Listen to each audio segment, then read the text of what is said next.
រៀនអានកំណាព្យបើសុំបានល្អជួយសុំឲ្យខ្ញុំផងជីវិតបាក់សាអាស្រ័យប្រឹក្សាជីវិតមច្ឆាអាស្រ័យកង្គាសត្វលោកសុខសាន្តអាស្រ័យធម្មាការបៀតបៀនគ្នានាំទុកមโนមនិញជីវិតអ្នកផ្សារហឺហារាក់ទាក់មានឈ្មោះជាអ្នកទិញចូលលក់ចេញភូតភ័រផ្សំខ្លះឲ្យតែគេទិញចង់បានចំណេញពោលពាក្យមុសាជីវិតអ្នកលបែងតែងតែប្រកាន់ឃើញគេដោយក្តាន់ខ្លួនឯងដូចខ្លាឈ្នះមកស៊ីចាយឥតពិចារណាពេលចាញ់ឆ្លេឆ្លាខ្ចីបលបញ្ចាំជីវិតកម្មករខំត្រដររស់ហូបតែមួយពុះខ្ញុំគេរាប់ឆ្នាំពេលឈឺដេកញាក់ខ្វះប្រាក់អត់ថ្នាំជីវិតរងកម្មរស់ចាំថ្ងៃខ្សែ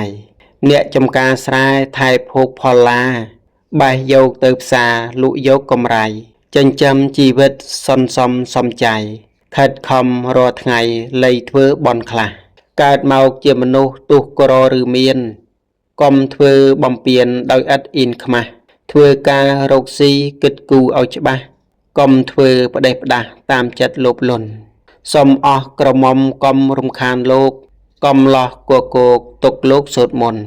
អ្នកបួសត្រង់ធัวមិនយកប្រពន្ធលួលួចលូកលាន់បាបធ្ងន់ណាពៅបើចង់ចំណេញចេញជួញឯផ្សារចង់មានបញ្ញាខំសិក្សាទៅបើចង់បានបន់ត្រូវថែម៉ែឪទៅវត្តយប់ជ្រៅក្រែងលោភ្លៀងភ្លាត់បើពិតចិត្តធัวត្រូវជួយសាសនាបើចិត្តជ្រះថ្លាត្រូវមានអំណត់កុំធ្វើអាចារ្យជំនួញក្នុងវត្តនរុប្រែតប្រកបព្រោះតែតណ្ហាសូមសប្បុរសជនអានហើយគិតចុះ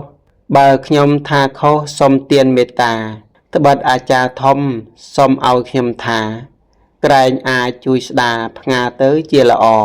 ចង់បានផលស្រូវទៅបណ្ដុះស្មៅក្នុងចិត្តជុំខ្មៅទៅពាក់អាវស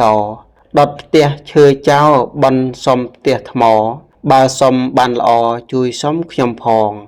និពន្ធដោយឧបាសកគុយសុធនដកស្រង់ចេញពីសៀវភៅប្រជុំកំណាព្យ101សម្បទានังធម្មទានังជានិតិធម្មទានរមែងឈ្នះអស់ទានទាំងពួងសូមអនុមោទនា